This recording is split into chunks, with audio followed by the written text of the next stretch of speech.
সাহাবী হযরত তালহা রাদিয়াল্লাহু তাআলা আনহু, তার স্ত্রী হলো সুলাইমান রাদিয়াল্লাহু তাআলা আনহা। তাদের মাঝে একটা বাচ্চা ছিল, খুব ছোট্ট মানুষ, শিশু সন্তান ছিল। খুব মনোযোগ দিয়ে শুনবেন। আবু তালহা সংসার চালানোর তাগিদে বাইরে চলে গেছে, শহরের বাইরে চলে গেছে। আর এইদিকে ছোট্ট বাচ্চারা খুব অসুস্থ হয়ে পড়েছে। মা একাই, সুলাইম একাই সন্তানকে খুব লালন পালন করছেন, যত্ন করতেছিলেন। আবু তালহা যেই দিন বাসায় ফিরবেন, এই দিনে এমন সময় ওই ছোট্ট মানুষ, ওই ছোট্ট শিশুটা ইন্তেকাল করলেন। আবু তালহার স্ত্রী সুলাইমান রাদিয়াল্লাহু তাআলা আনহা কাউকে জানতে দিলেন না। মা হওয়ার পর বুকের মধ্যে কঠিন পাথর চাপা দিয়ে সন্তানকে গোসল করালেন। শুধু গোসল করালেন না, মা সুন্দর কাপড়ের কাপড় পরিধান করায় সন্তানকে বিছানার মধ্যে শোয়ায় রাখলেন, যেন আমার স্বামী এসে বুকে কান্নায় ভেঙে না পড়ে।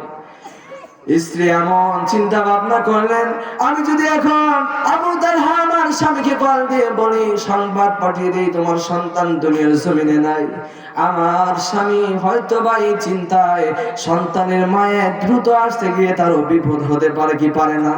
পারে কি পারে না? আমি মনে করেন আমার বাবাকে আমার সংবাদ দিল যে তোমার সন্তান আর দুনিয়ার জমিনে নাই, বাবাকে আসতে আসবে না জুড়ে আসবে?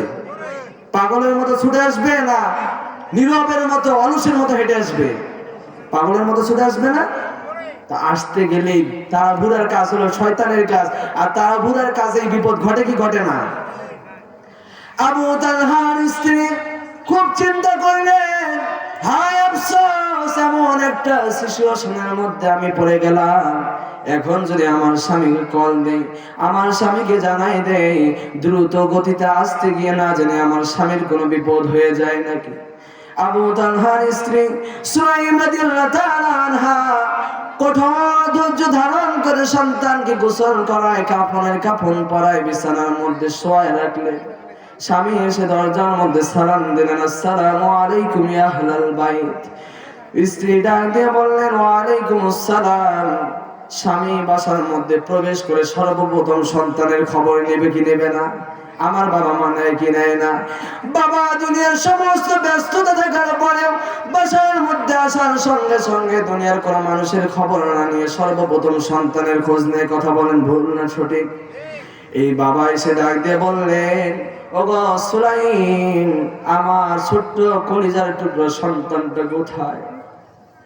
মা ডাক দিয়ে বললেন, ওগো স্বামী, আপনার কলিজার টুকরো সন্তান খুব সুন্দর আরামের ঘুমে ঘুমিয়ে আছে। সুবহানাল্লাহ পড়েন না? এটা আপনার দ্বারা আমার দ্বারা সম্ভব? আজকে মা বোনরা সামান্য সন্তানের কোনো ক্ষতি হইলেই তো কান্নায় অজ্ঞান হয়ে যায়, কথা বলেন ঠিক কিনা? এই সুলাইম রাদিয়াল্লাহু তাআলা আনহা মধুর কণ্ঠে, চোখের পানি নাই, ডাক দিয়ে বললেন, ওগো স্বামী, না জানি কেমন করে বাইরে চলছো, যাও দ্রুত গতি করে গোসল করে ফ্রেশ হয়ে চলে আসো। স্বামী আবু তালহা গোসলে গেলেন, কাপড় দিলেন, কাপড় দেওয়ার পর কাপড় চেঞ্জ করে আবু তালহা চলে আসলেন। স্ত্রী সুলাইম রাদিয়াল্লাহু তাআলা আনহা চোখের পানি আসতে চায়, চোখের পানি আসতে দেয় না। র‍্যাক থেকে তাক থেকে সমস্ত খাবারগুলো সামনে এনে দিলেন। ডাক দিয়ে বললেন, ওগো স্বামী, কতদিন থেকে আমার হাতে তুমি পাক খাও না, আমার হাতের রান্না খাও না। আজকে আমি তোমাকে বসাই নিজের হাত দিয়ে, তোমাকে পেট ভর্তি করে, তোমাকে পরিতৃপ্তি সহকারে আমি স্ত্রী আজকে খাওয়াই দেব। সুবহানাল্লাহ। স্ত্রী খাবার দিয়ে বসাই দিলেন স্বামীকে। স্বামী খাবার খাবে এমন সময় আবার বললেন, ওগো আমার স্ত্রী সুলাইম, কেন জানি আমার সন্তানের কথা বারবার মনে হচ্ছে, না জানি আমার সন্তান কেমন আছে, একবার ডাক দাও না, আমি দেখবো। স্ত্রী ডাক দিয়ে বলো, গো স্বামী,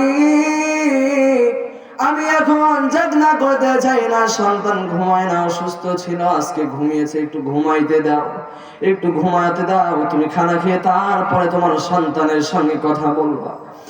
স্বামী আবু তালহা খানা খেলেন। খানা খাওয়ার পর স্ত্রীকে ডাক দিয়ে বললেন, ওগো সুলাইম, দীর্ঘদিন বাইরে থাকার কারণে তোমার সঙ্গে শারীরিক সম্পর্ক আমার হয় না, তোমার সঙ্গে আমার শারীরিক মিলন হয় না, আমার অন্তরের মধ্যে শারীরিক মিলন করার জন্য ইচ্ছা পোষণ হয়েছে। এমন অবস্থায় কোনো মা রাজি হবে? কোনো মা রাজি হবে কি? মা বোনদের জন্য আলোচনা করতেছে, আপনাদের মন খারাপ নাকি? আবার মন খারাপ? মা বোনরা যদি ভালো থাকে বাসায়, আপনারা এমনি ভালো থাকবেন। কথা বলে না, ঠিক কিনা? এই জন্য খুব মনোযোগ দিয়ে শুনবো।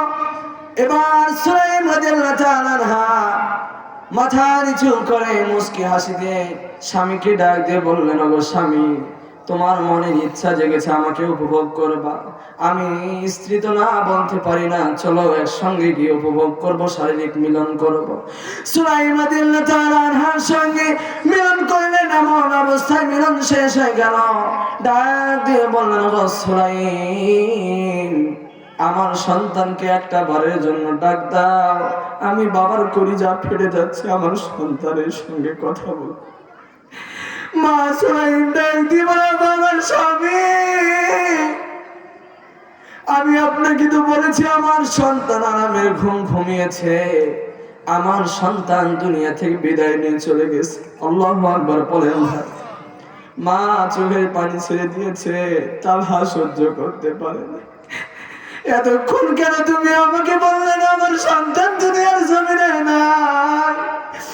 আবু তালহা যখন এই কথা বললেন, সুলাইম ডাক দিয়ে বললেন, ওগো স্বামী, আমি যদি আপনাকে এই খবরটা দিতাম, আপনার পেটের মধ্যে একটা দানাও যেত না। আপনি না খেয়ে খেয়ে আর আপনার শরীরটাকে কষ্ট দিতেন। সুলাইম যখন বললেন, আবু তালহা সহ্য করতে না পেরে রাসূলের দরবারে দৌড় মারলেন। ওগো রাসূলুল্লাহ, ইয়া হাবিবাল্লাহ, আমার স্ত্রী আমাকে মিথ্যা কথা বলেছে। বলে, কি হয়েছে বলো, আমাকে বলো। বলে, আমার স্ত্রী বলেছে আমার সন্তান নাকি আরামের ঘুম ঘুমিয়েছে, কিন্তু পরের মধ্যে পরক্ষণে আমাকে বললো আমার সন্তান দুনিয়ার জমিন থেকে বিদায় নিয়ে চলে গেছে। আল্লাহ নবী ডাক দিয়ে বলল, আবু তালহা, শোনো, তোমার স্ত্রী আল্লাহর কসম করে বলতে পারি আমি রাসূল, তোমার স্ত্রী মিথ্যা কথা বলে নাই। তোমার স্ত্রী যা কথা বলেছে সবটুকু সত্য কথা বলেছে। সুবহানাল্লাহ। আল্লাহ নবীকে ডাক দিয়ে বলেন, ইয়া রাসূলুল্লাহ, ইয়া হাবিবাল্লাহ, আপনি কেমন কথা বললেন? আমার সন্তান তো দুনিয়া থেকে বিদায় নিয়ে চলে গেছে, আমার সন্তান কেমন করে আরামের ঘুম ঘুমালো? আল্লাহ নবী ডাক দিয়ে বললেন, ও আবু তালহা, আমার আল্লাহ বলে দিয়েছে যে সন্তানগুলো শিশু অবস্থায় যা আমল নামায় গুনাহ লেখা হয় নাই, এমন অবস্থায় যে শিশু বাচ্চাগুলো ইন্তেকাল করে, দুনিয়া ত্যাগ করে, আল্লাহ রাব্বুল আলামিন তাদেরকে জান্নাতের মেহমান হিসেবে কবুল করে নেন। সুবহানাল্লাহ বলেন, আরো জোরে পড়ি সুবহানাল্লাহ। এবার তালহা দৌড় মেরে স্ত্রীর কাছে গেলেন। এমনই অবস্থায় আল্লাহ রাব্বুল আলামিনের রাসূল দোয়া করলেন। কি দোয়া করলেন শোনার দরকার আছে কি নাই? আল্লাহ রাব্বুল আলামিন দোয়া করলেন, আল্লাহ রাসূল দোয়া করলেন, আল্লাহুম্মা বারিক লাহুমা ফি লাইলাতিহিমা। ও মালিক, তোমার কাছে আমি রাসূল ফরিয়াদ জানাই, বারিক লাহুমা, তুমি বরকত পূর্ণ করে দাও, ফি লাইলাতিহিমা, তাদের উভয়ের মাঝে কত যে রাতটা অতিবাহিত হয়ে গিয়েছে, এই রাতের মধ্যে আল্লাহ তুমি তাদের দুইজনের মধ্যেই বরকত দান করে দাও। চিৎকার করে পড়েন না সুবহানাল্লাহ। আল্লাহ রাসূল দোয়া করলেন। আবু তালহা বাসায় গিয়ে দেখলেন স্ত্রী গর্ভবতী হয়ে গিয়েছে, স্ত্রী প্রসব করলো, অন্য কোন মেয়ে সন্তান নয়। আল্লাহ রাসূলের দোয়া করার কারণে আল্লাহ রাব্বুল আলামিন ওই তালহার স্ত্রী সুলাইম রাদিয়াল্লাহু তাআলা আনহার পেটের মধ্যে অনুরূপ একটা সন্তান, ছেলে সন্তান আল্লাহ রাব্বুল আলামিন ওই মায়ের গর্ভে দিয়ে দিয়েছেন। সুবহানাল্লাহ। এই সন্তানটা সাধারণ কোনো সন্তান নয়। সন্তান জন্মগ্রহণ করলেন, আল্লাহ নবী দোয়া করলেন, আর সন্তান ছেলে মানুষ জন্ম করলেন, ছেলে বাচ্চা জন্মগ্রহণ করলো, আর ওই ছেলে বাচ্চাটার নাম রাখলেন হলো আব্দুল্লাহ। পড়েন না সুবহানাল্লাহ। আব্দুল্লাহ মানে কি জানেন? আল্লাহর বান্দা। কার বান্দা? যেখানে আল্লাহ রাসূল দোয়া করছেন এই সন্তান দুনিয়ার কোনো আজে বাজে সন্তান হতে পারে? আল্লাহ নবী দোয়া করলেন, ওই সন্তান সাধারণ কোন সন্তান নয়, ওই সন্তান ছিল ওই জামানায়, রাসূলের জামানায় প্রখ্যাত সাহাবী, প্রখ্যাত হাদিস বিশারদ। পড়েন আল্লাহু আকবার।